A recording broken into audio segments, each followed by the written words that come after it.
Chers auditeurs auditrices, bonsoir. Vous écoutez UFO Conscience, l'émission 100% OVNI. Très heureux de vous retrouver encore une fois ce soir pour vous proposer un invité que beaucoup d'entre vous connaissent déjà pour ses revues de presse internationales, en particulier dans le domaine de l'économie. Pierre Jovanovic a accepté mon invitation afin de nous parler de son livre intitulé Le mensonge universel, qui parle non pas d'OVNI, mais de nos origines. On s'écoute ça juste après la pause.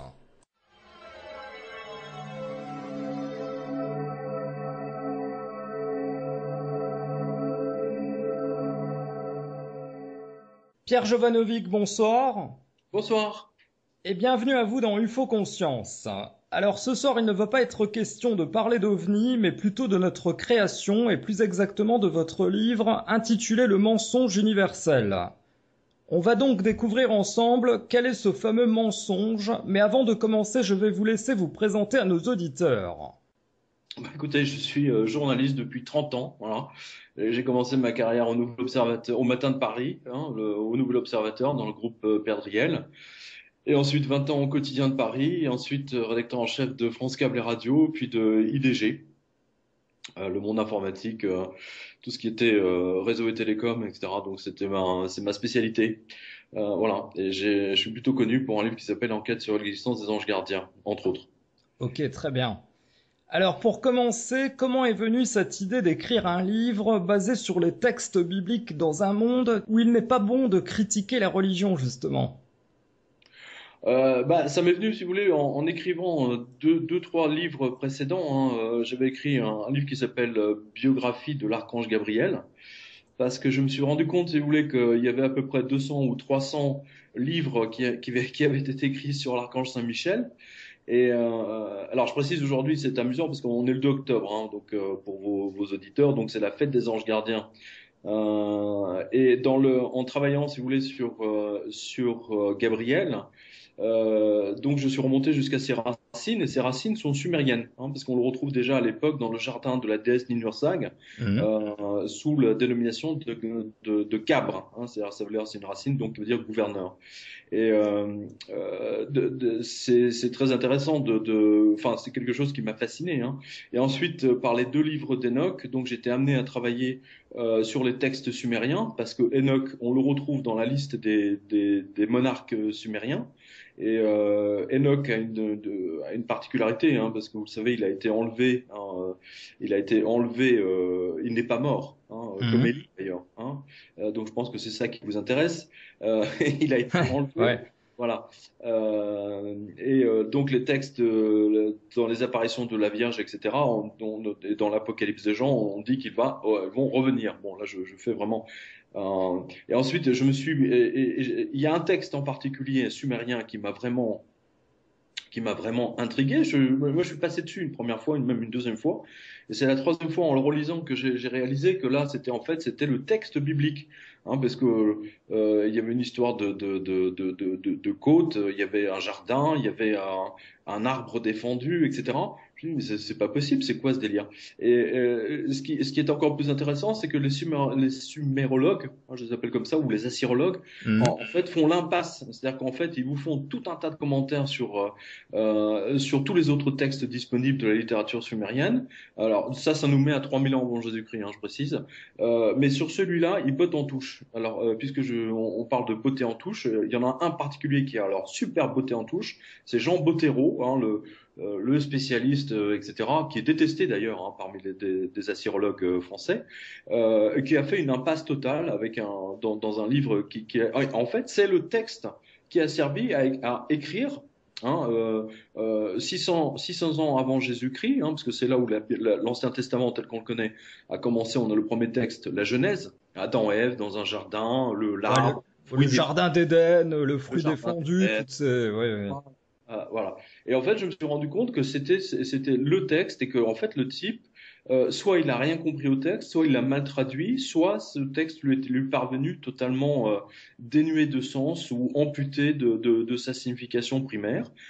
Et en creusant, là je me suis passionné pour ce texte, et donc le professeur Durand, donc à la Sorbonne à Paris, m'a gentiment donné accès à sa bibliothèque. à la bibliothèque de la Sorbonne de la sirologie, qui est une des plus fournies au monde, avec celle de Boston et d'Oxford et Istanbul. Et là, j'ai découvert effectivement le poteau rose, quoi. C'est le poteau rose, c'est-à-dire que les universitaires ne vous parleront jamais de ça parce qu'ils ont peur de se faire massacrer, de ruiner leur carrière. Et donc pour ça, bah, personne n'a jamais vraiment osé mettre les pieds dans le plat. Hein, voilà. Donc Tout, j'imagine que ça a été un choc pour vous. un choc, oui et non. C'est alors moi je suis habitué au cou tordu du Vatican, hein, donc c'était pas vraiment un choc, mais j'ai enfin compris, si vous voulez, que nous n'avons strictement aucune raison de culpabiliser pour des histoires de sexe, hein, que la sexualité c'est quelque chose de tout à fait normal. Et à la base, le texte de la Genèse est un texte extraordinairement sexuel. Hein, une histoire de création, c'est une histoire de sexe, et c'est une histoire de péché. Mais contrairement comment dire, au texte qui a été réécrit par un rédacteur hébreu, le texte sumérien se termine bien. Hein, il se termine bien, alors que le texte hébreu, lui, se termine très très mal. Hein, voilà, puisqu'ils sont expulsés du jardin, condamnés à jamais, la femme doit accoucher dans la douleur, etc. Voilà. N'oubliez pas, hein, l'invention, lorsque l'accouchement sans douleur a été inventé, il y a eu plusieurs débats dans les années 50-60. Plusieurs médecins, gynécologues et sages-femmes sont dit oui, mais Dieu a dit que la femme doit accoucher dans la douleur, donc il faut maintenir il ne faut pas permettre l'accouchement sans douleur, par exemple. Oui, ça Ah fait ouais. partie des innombrables, des milliers comment dire, de tout ce qui a été imposé aux gens, hein, Des à cause bêtises de ce texte. ancestrales, là. Bah là, c'est épouvantable parce que ça remonte vraiment à 2600 ans, quoi. Donc, 2600 ans de mensonges. eh oui, et comme vous dites dans votre livre, donc la Bible est un plagiat d'un texte sumérien, mais Totalement. que dit cette tablette sumérienne alors? Bah écoutez, vous l'avez lu, hein, enfin j'espère pour vous que vous l'avez lu. La tablette sumérienne raconte exactement la même chose. Enfin, grosso modo, les acteurs sont les mêmes. D'abord, vous avez une déesse, vous avez une déesse et avec son amant, hein, le dieu des eaux. Donc ils doivent, ils font l'amour, ils ont un enfant. C'est une fille qui grandit. Puis à un moment donné, le dieu se promène et puis il tombe sur une jeune fille et il réalise pas que c'est sa fille. Donc il couche avec, il a un autre bébé et ainsi de suite. Donc il couche avec toutes ses filles jusqu'à peupler la terre. Je vous résume, hein, voilà. Ça c'est le texte. Je précise quand même que j'ai réalisé ce livre avec l'aide du professeur Attinger, hein, Hmm. qui est l'un des plus grands spécialistes de grammaire sumérienne. Donc, vous voyez, ça court pas les rues, hein, spécialiste de grammaire sumérienne. Qui vit en Suisse, hein, il me semble. Absolument, Ouais. absolument. C'est un monsieur pour lequel j'ai un immense respect et qui m'a confirmé effectivement que c'est le. Mais vous savez, le Vatican le sait depuis très longtemps. Hein, le père de Genouillac qui l'avait également décodé, hein, puisqu'il était assyrologue. Hein, il a dit mais c'est le texte de la Bible. Ils le savent depuis 1912, 1913. Hein, ils le savent, mais ils n'ont jamais communiqué dessus, parce que ça remettait en cause l'intégralité, le socle même, si vous voulez, de tout l'enseignement, notamment sur la sexualité, hein, sur la punition de la femme, etc. Et la notion même de péché. Maintenir le mensonge, c'est pour mieux contrôler, en fait, tout Bien simplement. sûr, bien sûr. Alors parlez-nous de ce passage de la Bible où l'on dit que Ève serait née d'une côte d'Adam. Qu'est-ce que ça veut dire, ça, exactement? Bah, en fait, voilà, c'est le passage précis que le traducteur hébreu 600 ans avant Jésus-Christ a très mal interprété ou pas compris, ou alors il avait un problème avec les femmes. Hein. Je penche en fait techniquement pour cette solution-là, parce que en fait, le texte sumérien pour nous, hein, pour nous, est une histoire grivoise. Pour eux, ce n'était pas une histoire grivoise, c'est une histoire de la création.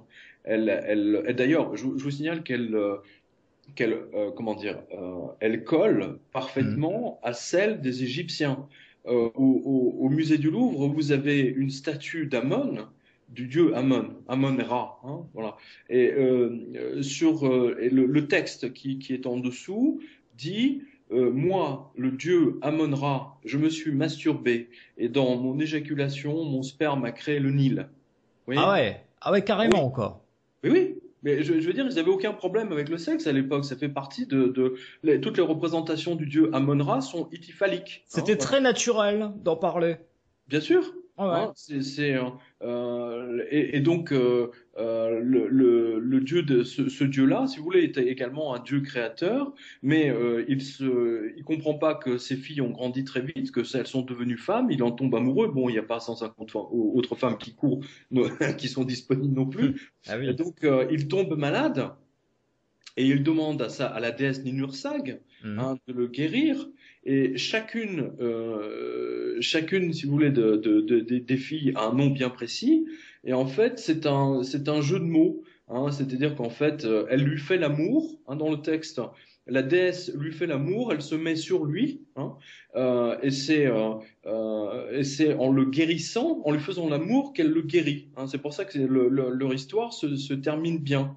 Et en fait, il y a un jeu de mots il y a un jeu de mots très précis. Hein, vous l'avez dans le texte. Hein, moi, j'ai pas le livre là, sous la main, mais je vous invite à le lire pour vos spectateurs,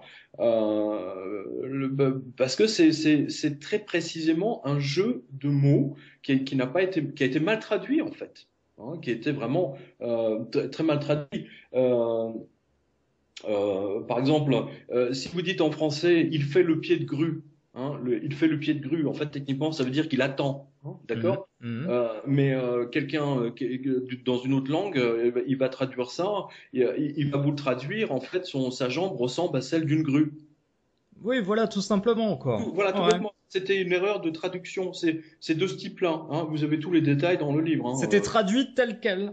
Oui, voilà, mais ça fait partie, si vous voulez, de ces expressions qui sont typiques à une langue et qui sont intraduisibles si quelqu'un ne vous l'explique pas, quoi. Hein, Voilà. par exemple, faire le pied de grue. Hein, en français, bon, nous on le comprend, mais vous expliquez ça à un anglais ou à un espagnol ou à un portugais, il va peut-être pas forcément comprendre. Hein. Ah bah Il oui. va dire, Oui, tiens, il oui. ressemble à une grue et il va pas Oui. forcément comprendre que, en fait, ça signifie l'attente. Exactement.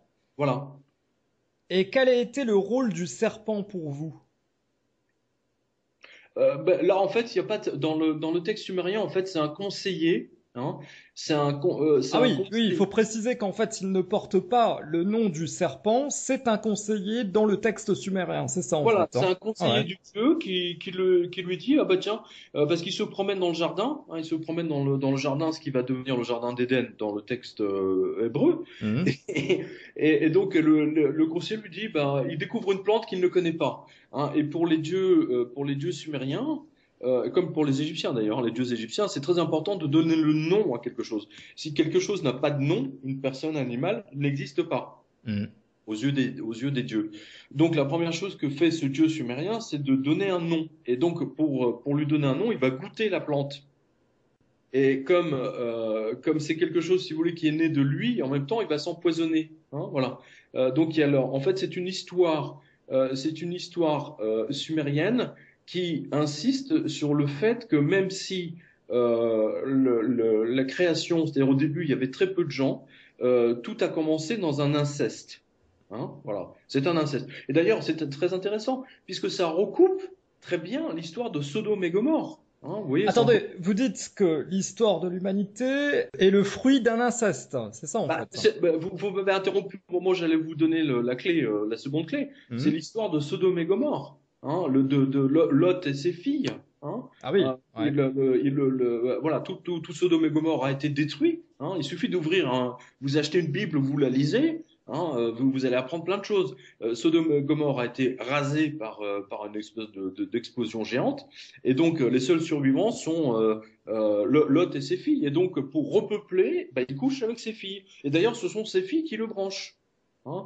Moi, Ouais. j'ai écrit tout un chapitre là-dessus, justement dans Biographie de l'archange Gabriel. C'est Mhm. toute la partie sumérienne et puis la partie hébraïque. Hein, mais ça, c'est à mettre en parallèle, hein, bien entendu. Hein, donc, il y a bien cette notion, si vous voulez, d'inceste obligatoire pour repeupler la Terre. Et alors, Donc, c'est logique. oui, oui, c'est logique, c'est sûr, ouais. Ouais. de leur point de vue, j'entends, hein, de leur point de vue. Je suis pas dans Oui, ce truc. dans le contexte de l'époque. Au contexte de l'époque, mais aussi à la naissance des peuples, hein, tout simplement. Hein, voilà. Alors, qui était Enki et Ninhursag? Bah, Nin Ursak, Nin Ursak, c'est la dame de la plaine. Hein, c'est la dame de la plaine. C'est un vocable. Et d'ailleurs, ce qui est intéressant, ce que j'ai découvert grâce à tous les livres que j'ai pu consulter à la bibliothèque d'Assyriologie du professeur Durand à la Sorbonne, c'est qu'en fait, elle avait des vocables. Elle avait autant de vocables que la Vierge aujourd'hui. Et il y a une correspondance absolument extraordinaire entre la Vierge et Ninursag.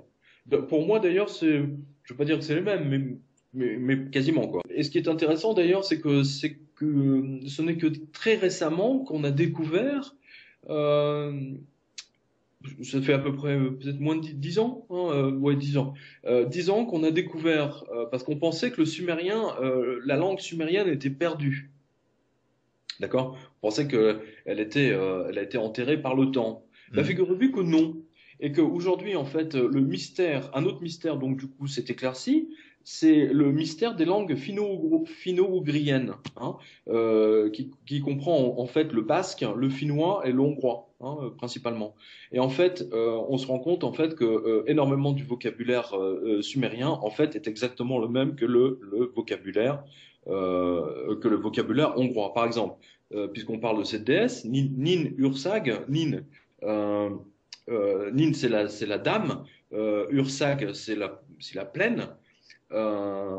Et si vous prenez par exemple les Hongrois, hein, les Hongrois, eux, ils disent pas la Hongrie, hein, ils disent Magyar Ország. Donc vous retrouvez la même chose, Ország. En fait, c'est les Magyars de la plaine. Hein, Ah, Ország. d'accord. Ok, ok. Magyar, hein, le hongrois, enfin, Mhm. hein, Orsag, le hongrois de la plaine. Et Nin Ursag, hein, c'est la dame de la plaine. Oui, mais il y a tout un tas de Donc, vocables. le hongrois actuel serait le Absolument. sumérien. Absolument. C'est une évolution du sumérien. C'est incroyable, ça, quand même, hein. Ah, c'est fascinant. C'est pour ça que vous comprenez mieux pourquoi ce livre m'a pris la tête, quoi. Ah bah oui, et puis, C'est un grand oui, oui, bonheur. Mais vous n'avez aucune idée du bonheur que j'ai eu à consulter tous ces livres, à examiner, si vous voulez, les textes, comment dire, les textes de tous ces dieux, déesses, etc., de fouiller dans la bibliothèque d'Oxford, de lire tous les grands sumérologues, et surtout à quel point ils se sont auto-censurés. C'est ça qui est dingue. bah quand même, c'est passionnant et surtout ça parle de nous quand même, de nos origines. C'est ça qui est quand même, voilà quoi. C'est pour ça que c'est si passionnant. Mais c'est vraiment passionnant. D'ailleurs, vous savez qu'il y a beaucoup de lecteurs qui ont été emportés aussi par cette passion pour cet ouvrage et qui donnent des conférences sur ce livre. Ils sont très gentils, ils me demandent la permission. Je dis, ben allez-y, parlez-en. Et alors, ils se font régulièrement insulter parce que, bien entendu, vous avez des prêtres qui arrivent. Oui, mais enfin bon, oui, ils savent même pas, ils ont même pas lu le bouquin, mais d'office, ils le dézinguent. Oui. Alors que les prêtres assyrologues du Vatican, eux, avaient reconnu, vous avez tous leurs noms, les textes, les références. D'ailleurs, c'est des textes scientifiques qui sont disponibles au musée du Louvre, hein, dans la bibliothèque du Louvre. Donc ceux qui me croient pas peuvent y aller. Hein. Vous pouvez vérifier l'intégralité de ma bibliographie. Hein. La Genèse est un plagiat total d'un texte sumérien qui est une histoire de cul, hein, Ah oui, soyons, disons-le, mais qui est clairement. une histoire de création. C'est une histoire de création de l'humanité dans le sens de l'homme. Mhm. C'est-à-dire la femme qui est fidèle, c'est-à-dire la déesse, elle ne trompe pas son mari, hein, Enki, le dieu, lui, bon, hein, dès qu'il voit une fille passer, paf, il craque, quoi, boum. Ah Voilà, bah mais c'est oui. ça le texte. Beaucoup de sexe en fin de compte, hein. Oui, mais il n'y a rien de vulgaire dans ce texte. Au contraire, c'est d'une poésie absolument fascinante. Vous avez, le professeur Attinger a eu la gentillesse de me donner le texte complet. Hein. Et je me suis pris la tête, moi, de mon côté, si vous voulez, à retranscrire hein, comment dire, la sonorité sumérienne. Hein. Donc, dans le livre, vous avez toute la partie, le vrai texte. Hein, ensuite, vous avez le texte tel qu'il devait être, avec les commentaires, etc. Et surtout, bien entendu, les parallèles entre les textes bibliques, hein, de la création. Et vous voyez que, bien entendu, bah, ils se sont, voilà, c'est un plagiat. Hein, voilà. Moi, je Oui. pense que l'auteur du texte, l'auteur hébreu avait un grave problème avec les femmes. Oui, bah, je le pense aussi, mais de toute façon, sans le sexe, on ne serait pas là pour en parler, hein, déjà. Voilà, Hein. c'est-à-dire que C'est la création. Hein. le conseiller du dieu a été remplacé par un serpent. Hein. Et les plantes interdites, enfin pas interdites, mais les plantes ou l'arbre que le dieu ne connaissait pas à qui et qu'il allait baptiser, ça a été dans le texte que nous on connaît. Ça a été remplacé donc par l'arbre avec le fruit défendu. C'est-à-dire que, vous voyez, vous avez, je veux dire, mais c'est même une aberration. Je veux dire, moi j'ai des enfants. Hein, vous, je sais pas, mais enfin, nos auditeurs, vos auditeurs en ont aussi. Vous avez votre gamine, hein, votre gamin. Si vous lui dites, tu peux jouer avec tous les jouets, tu peux regarder tout, sauf et tu touches pas celui-là. Vous pouvez être sûr que la première chose qu'ils vont faire, c'est aller se voir. Ah, ça c'est certain. Ouais. Hein, parce qu'il est important de comprendre pourquoi on ne peut pas y toucher. Et oui, Eh oui, c'est ça. et oui, c'est ce qui distingue l'humanité, je suis, c'est la curiosité. Hein. En anglais, vous savez, il y a une phrase qui dit, en américain un peu exactement, elle dit The curiosity killed the cat. Hein, la curiosité a tué le chat. Bah, c'est un peu ça. Hein, l'hébreu, en fait, le rédacteur hébreu juif a intégralement c'est ramassé en écrivant le. Alors, je sais, je vais me faire beaucoup d'ennemis, vous aussi, hein, parce qu'on parle de ça, Oh, moi, justement. il n'y a pas de problème, j'ai l'habitude. Moi, vous ne réalisez pas. J'étais au salon du livre de Radio Courtoisie, je me suis fait insulter par une mémé, hein, qui n'avait jamais lu le livre, alors que personne ne peut remettre en cause tout ce que j'ai écrit. Personne, strictement personne. Il y a rien à remettre en cause. C'est la pure réalité. Tout est disponible en plus. Et moi-même, j'ai commencé à lire votre livre et j'ai commencé à lire ce fameux tableau là avec les comparaisons. Quand on voit à gauche les écrits, les textes sumériens et à droite la Bible, le texte hébreu, Oui. j'étais extrêmement troublé. Parce que c'était totalement similaire à 100%. Sauf avec quelques modifications, comme vous dites, qui ont été rajoutées, comme quoi, enfin, pour rabaisser la femme, comme toujours, quoi, en fait. Hein. Bien sûr. Non, mais c'est très net. Hein. C'est très net. D'ailleurs, si vous regardez, vous allez en Israël.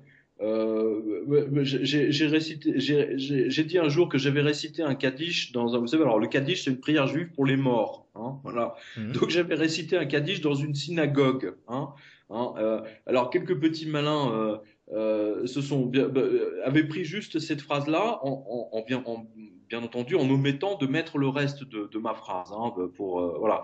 Hein, et alors, ce qui est intéressant, si vous voulez, c'est que dans la synagogue, c'est marrant, les mecs sont en bas, donc eux, ils ont le droit de participer à la messe. Enfin, je sais pas si on appelle ça une messe d'ailleurs. Et en haut, c'est-à-dire au premier étage, au balcon, vous avez toutes les nanas, toutes les femmes, toutes les dames, les mémés. Elles sont là en train de papoter, en train de tricoter, en train de discuter de leur shopping, etc. Les femmes ne sont pas dignes de descendre et de participer à la messe, par exemple, comme chez les chrétiens. C'est du grand n'importe quoi, là. Hein. Non, mais là, vous retrouvez la logique du texte hébreu. Ah oui, oui, oui. C'est ça que c'est là-dessus que je vois. Et dans le Figaro Magazine, il y a eu un reportage, il y a quoi, il y a un an ou deux, sur tous les juifs ultra-orthodoxes qui interdisent aux femmes de monter dans le même bus qu'eux. Mais alors, justement, Pierre. Ils sont complètement malades. Ah oui, oui. Mais alors, justement, pourquoi rabaisser la femme à ce point-là? Pour quelle raison? J'en sais rien, moi. Je sais pas, le mec, il avait une petite bite, j'en sais rien, moi. Il avait un problème, j'en sais rien.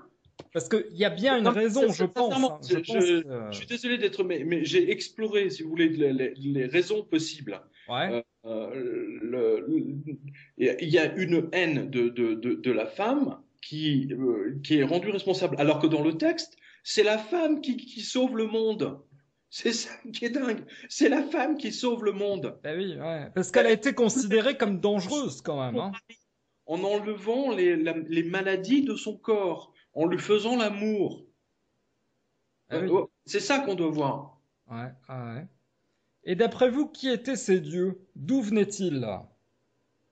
Alors écoutez, ça c'est une très bonne question. Dieu est un mystère comme vous le savez bien. Hein.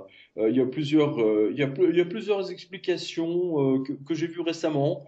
moi, j'ai lu l'explication de Bernard Werber dans son dernier livre. Voilà, pour le coup, bon, moi j'adore Werber, mais là, pour le coup, j'ai pas du tout été convaincu. Mhm. Euh, Beaucoup de gens disent oui, c'est des extraterrestres. Non, parce que euh, les expériences aux frontières de la mort nous montrent bien, si vous voulez, avec les gens qui sortent de leur corps, qui passent dans un tunnel, etc. Hein, on voit bien qu'ils partent, qu'ils passent dans une autre réalité. Et d'ailleurs, je vous signale comment dire, elle colle Mhm. parfaitement à celle des Égyptiens. Au musée du Louvre, vous avez une statue d'Amon, du dieu Amon, Amon-Ra, hein, voilà. Et le texte qui est en dessous dit moi, le dieu Amon-Ra, je me suis masturbé et dans mon éjaculation, mon sperme a créé le Nil. Vous voyez? Ah ouais, Ah carrément oui, encore.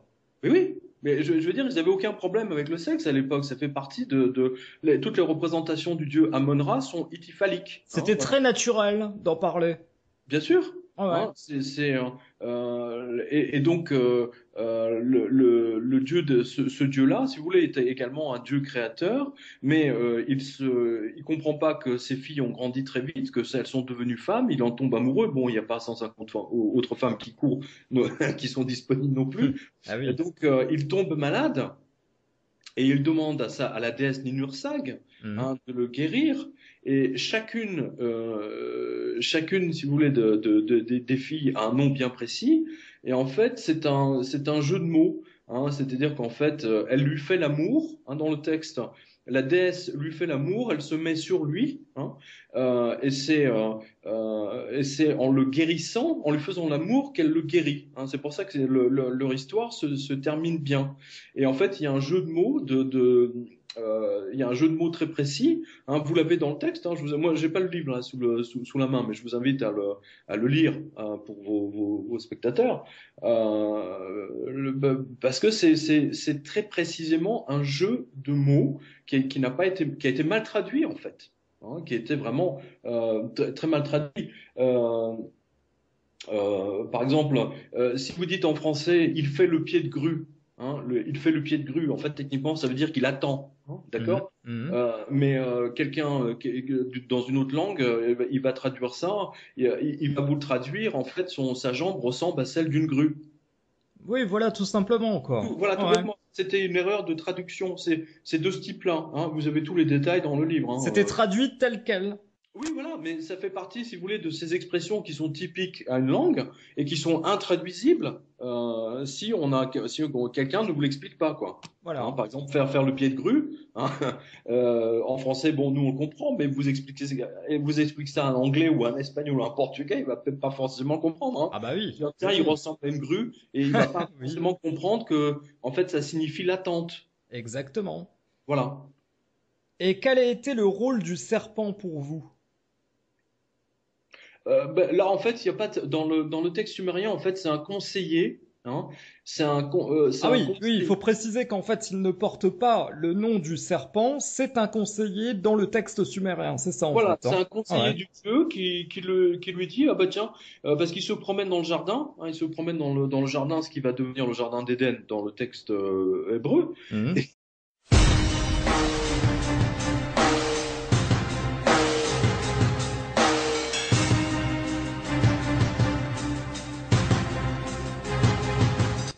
Chers auditeurs auditrices, bonsoir. Vous écoutez UFO Conscience, l'émission 100% OVNI.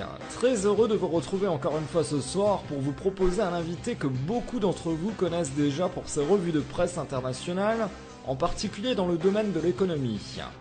Pierre Jovanovic a accepté mon invitation afin de nous parler de son livre intitulé Le mensonge universel, qui parle non pas d'OVNI, mais de nos origines. On s'écoute ça juste après la pause.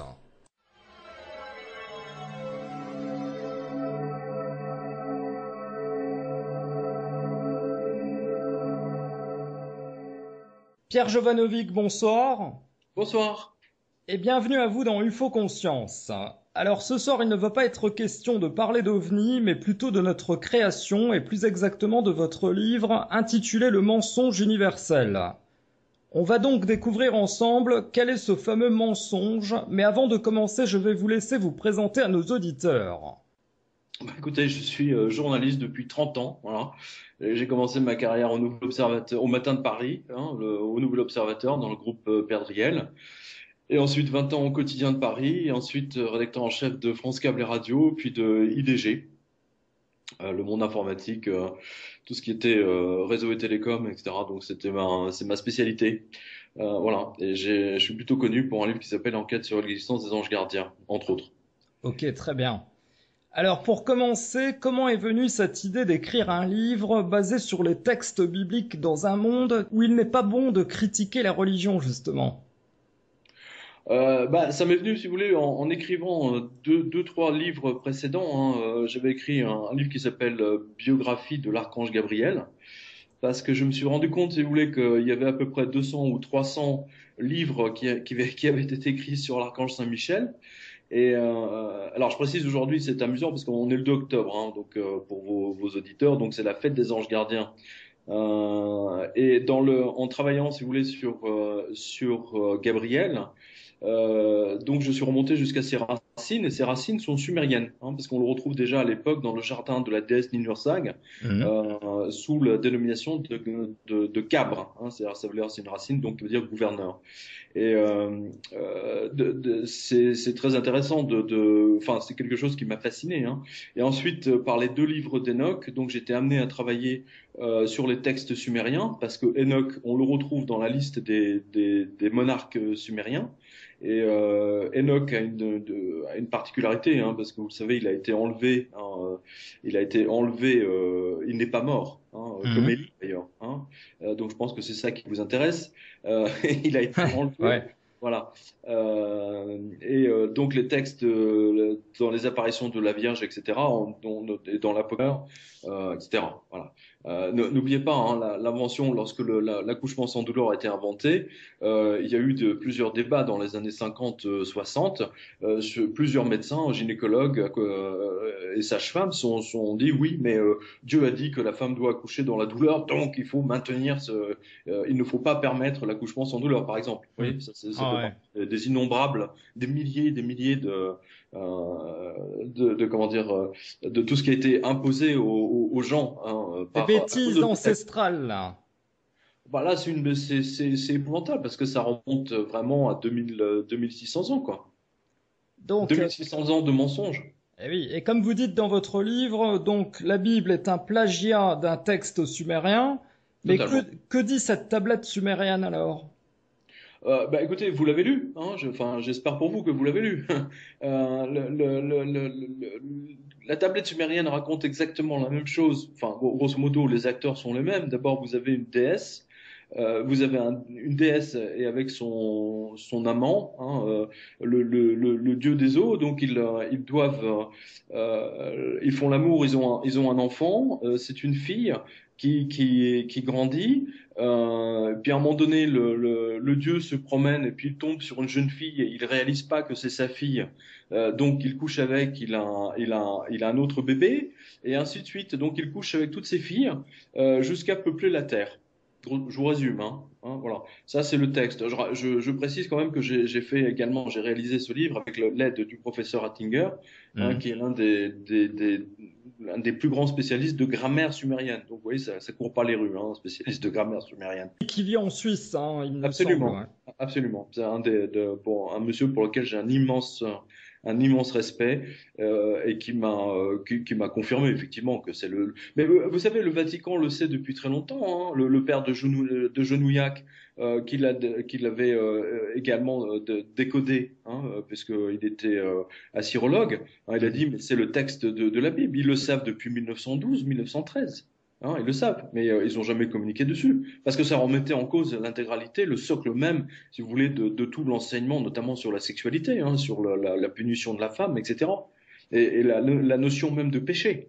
Parce que l'origine, Maintenir le mensonge, c'est pour mieux contrôler, en fait, tout bien simplement. sûr, bien sûr. Alors Euh, parlez-nous de ce passage de la Bible où l'on dit que Ève serait née d'une côte d'Adam. Qu'est-ce que ça veut dire, ça, exactement? En fait, voilà, c'est le passage précis que le traducteur hébreu 600 ans avant Jésus-Christ a très mal interprété ou pas compris, ou alors il avait un problème avec les femmes. Hein. Je penche en fait techniquement pour cette solution-là, parce que en fait, le texte sumérien pour nous, pour nous, est une histoire grivoise. Pour eux, ce n'était pas une histoire grivoise, c'est une histoire de la création. Et, et donc le coursier lui dit, bah, il découvre une plante qu'il ne connaît pas. Hein. Et pour les dieux sumériens, comme pour les Égyptiens d'ailleurs, les dieux égyptiens, c'est très important de donner le nom à quelque chose. Si quelque chose n'a pas de nom, une personne, un animal, n'existe pas aux yeux des dieux. Donc la première chose que fait ce dieu sumérien, c'est de donner un nom. Et donc pour lui donner un nom, il va goûter la plante. Et comme c'est quelque chose, si vous voulez, qui est né de lui, en même temps, il va s'empoisonner. Hein, voilà. Donc en fait, c'est une histoire sumérienne qui insiste sur le fait que même si la création, c'est-à-dire au début, il y avait très peu de gens, tout a commencé dans un inceste. Hein, voilà, c'est un inceste. Et d'ailleurs, c'est très intéressant puisque ça recoupe très bien l'histoire de Sodome et Gomorrhe. Hein, vous voyez, Attendez, vous dites que l'histoire de l'humanité est le fruit d'un inceste, c'est ça en fait? vous m'avez interrompu au moment où j'allais vous donner la clé, la seconde clé. C'est Mhm. l'histoire de Sodome et Gomorre, hein, de Lot et ses filles. Hein. Ah oui, ouais. Voilà, tout Sodome et Gomorre a été détruit. Hein. Il suffit vous achetez une Bible, vous la lisez. Hein, vous allez apprendre plein de choses. Sodome et Gomorre a été rasé par une espèce d'explosion géante, et donc les seuls survivants sont Lot et ses filles. Et donc pour repeupler, bah, il couche avec ses filles. Et d'ailleurs, ce sont ses filles qui le branchent. Hein. Moi, j'ai écrit tout un chapitre là-dessus, justement dans Biographie de l'archange Gabriel. C'est toute Mhm. la partie sumérienne et puis la partie hébraïque. Hein, mais ça, c'est à mettre en parallèle, hein, bien entendu. Hein, donc, il y a bien cette notion, si vous voulez, d'inceste obligatoire pour repeupler la Terre. Et alors, Donc, c'est logique. oui, oui, c'est logique, c'est sûr, ouais. Ouais. De leur point de vue, j'entends, hein, de leur point de vue. Je suis pas, je suis pas dans Oui, le truc. dans le contexte de l'époque. Contexte de l'époque, mais aussi à la naissance des peuples, hein, tout simplement. Hein, voilà. Alors, qui était Enki et Ninhursag? Bah, Ninhursag, Ninhursag, c'est la dame de la plaine. Hein, c'est la dame de la plaine. C'est un vocable. Et d'ailleurs, ce qui est intéressant, ce que j'ai découvert grâce à tous les livres que j'ai pu consulter à la bibliothèque d'Assyrologie du professeur Durand à la Sorbonne, c'est qu'en fait, elle avait des vocables. Elle avait autant de vocables que la Vierge aujourd'hui. Et il y a une correspondance absolument extraordinaire entre la Vierge et Ninhursag. Pour moi, d'ailleurs, je veux pas dire que c'est les mêmes, mais quasiment, quoi. Et ce qui est intéressant, d'ailleurs, c'est que ce n'est que très récemment qu'on a découvert, euh, ça fait à peu près peut-être moins de 10 ans, hein, ouais, 10 ans, 10 ans qu'on a découvert, parce qu'on pensait que le sumérien, la langue sumérienne était perdue. D'accord? On pensait elle a été enterrée par le temps. Bah, Mhm. figurez-vous que non. Et qu'aujourd'hui, en fait, un autre mystère, donc du coup, s'est éclairci, c'est le mystère des langues finno-ougriennes. Hein, des gens ont dit elles vont revenir. Bon, là, je fais vraiment. Et ensuite, il y a un texte en particulier sumérien qui m'a vraiment intrigué. Moi, je suis passé dessus une première fois, même une deuxième fois. Et c'est la troisième fois en le relisant que j'ai réalisé que là, c'était le texte biblique. Hein, parce que il y avait une histoire de côte, il y avait un jardin, il y avait un arbre défendu, etc. Je me dis, mais c'est pas possible, c'est quoi ce délire? Et ce qui est encore plus intéressant, c'est que les sumérologues, hein, je les appelle comme ça, ou les assyrologues, Mhm. en fait, font l'impasse. C'est-à-dire qu'en fait, ils vous font tout un tas de commentaires sur tous les autres textes disponibles de la littérature sumérienne. Alors ça nous met à 3000 ans avant Jésus-Christ, hein, je précise. Mais sur celui-là, il botte en touche. Alors, on parle de beauté en touche, il y en a un particulier qui a alors super beauté en touche, c'est Jean Bottero, hein, le spécialiste, etc., qui est détesté d'ailleurs, hein, parmi des assyrologues français, qui a fait une impasse totale dans un livre en fait, c'est le texte qui a servi à écrire Hein, 600 ans avant Jésus-Christ, hein, parce que c'est là où l'Ancien Testament tel qu'on le connaît a commencé. On a le premier texte, la Genèse, Adam et Ève dans un jardin, Ouais, l'arbre, le fruit des jardin d'Éden, le le fruit jardin défendu, d'Éden. toutes ces... Ouais, ouais.